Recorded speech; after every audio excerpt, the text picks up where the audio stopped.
توجہ فرمائیے گا، قرآن کہتا ہے وَأَنَّ هَذَا صِرَاطِي مُسْتَقِيمًا فَاتَّبِعُوهُ وَلَا تَتَّبِعُوا السُّبُلَ فَتَفَرَّقَ بِكُمْ عَنْ سَبِيلِهِ۔ بڑی تیزی سے اپنی بات کو آگے بڑھا رہا ہوں۔ قرآن کہتا ہے بے شک یہی میرا سیدھا راستہ ہے، تم اسی کی پیروی کرو، اور بہت سارے راستے ہیں ان کی پیروی نہیں کرنا ہے، ان پر نہیں چلنا ہے، اس لیے کہ اگر سب کی طرف چلو گے نا، صلح کلیت کا یہی تو مزاج ہے نا کہ دیوبندی کو بھی مانو، چکرالوی کو مانو، اس کو مانو، مگر قرآن کہتا ہے وَلَا تَتَّبِعُوا السُّبُلَ فَتَفَرَّقَ بِكُمْ عَنْ سَبِيلِهِ۔ میاں یاد رکھنا، سب کو ماننے کے چکر میں اصل مسئلہ بھی ہاتھ سے نکل جائے گا، اصل عقیدہ بھی ہاتھ سے چلا جائے گا، اصل راستہ بھی ہاتھ سے چلا جائے گا۔ حضرت امام احمد ابن حنبل نے اپنی مسند احمد ابن حنبل کے اندر، حضرت امام ابن ماجہ نے اپنی کتاب ابن ماجہ کے اندر یہ حدیث تحریر فرمائی ہے۔ حدیث کے راوی حضرت عبداللہ ابن مسعود رضی اللہ تعالی عنہ ہے، فرماتے ہیں خطا لنا رسول اللہ صلی اللہ تعالی علیہ وسلم خطا،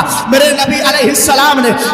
ایک لائن کھینچی، ایک نشان بنایا، ایک لائن اور لکیر کھینچ دی زمین میں۔ کھینچنے کے بعد سرکار نے فرمایا ھذا سبیل اللہ، یہ راستہ اللہ کا راستہ ہے، بولو محبت سے سبحان اللہ، یہ اللہ کا راستہ ہے۔ ثم خط خطوطا عن یمینہ وعن شمالہ ثم قال هذه سبل على كل سبیل منها شیطان یدعو الیہ، فرمایا یہ کچھ اور راستے ہیں، ہر راستے پر شیطان بیٹھا ہوا ہے، ہر راستے پر شیطان بیٹھا ہے، وہ اپنی طرف بلا رہا ہے، وہابیوں کی طرف جائیے، دیوبندیوں کی طرف جائیے، غیر مقلدین کی طرف جائیے، چکرالویوں کی طرف جائیے، ہر ایک کا ایک ایک شیطان ہے۔ کہیں عبداللہ ابن سبا بیٹھا ہے، کہیں اسماعیل دہلوی بیٹھا ہے، کہیں رشید احمد گنگوہی بیٹھا ہے، کہیں قاسم نانوتوی بیٹھا ہے، کہیں خلیل بیٹھا ہے۔ ابھی توجہ فرمائیے گا، ہم نے کہا یہ سارے شیطان بیٹھے ہوئے ہیں، ہم نے کہا ان شیطانوں کا پتہ کیسے چلا؟ تو میرے نبی علیہ السلام کی حدیث ہے، متعدد کتب حدیث میں اس کو ذکر کیا گیا۔ سرکار ارشاد فرماتے ہیں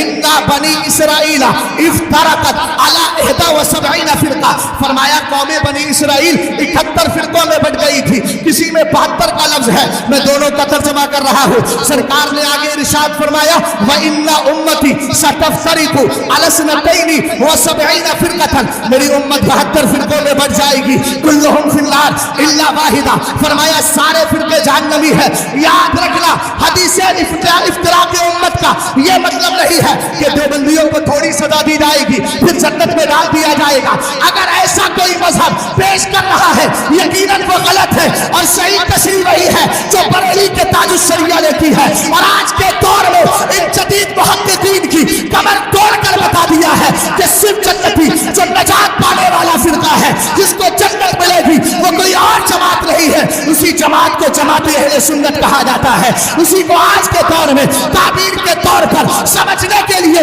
جماعت مسلکی اعلیٰ حضرت کہا جاتا ہے۔ اس جماعت کے لیے اللہ رب العزت نے کامیابی دی ہے، اسی لیے میرے تاج الشریعہ نے نظم کی شکل میں ہماری رہنمائی کرتے ہوئے یہ کہا ہے مسلک اعلیٰ حضرت پہ قائم رہو، زندگی دی گئی ہے اسی کے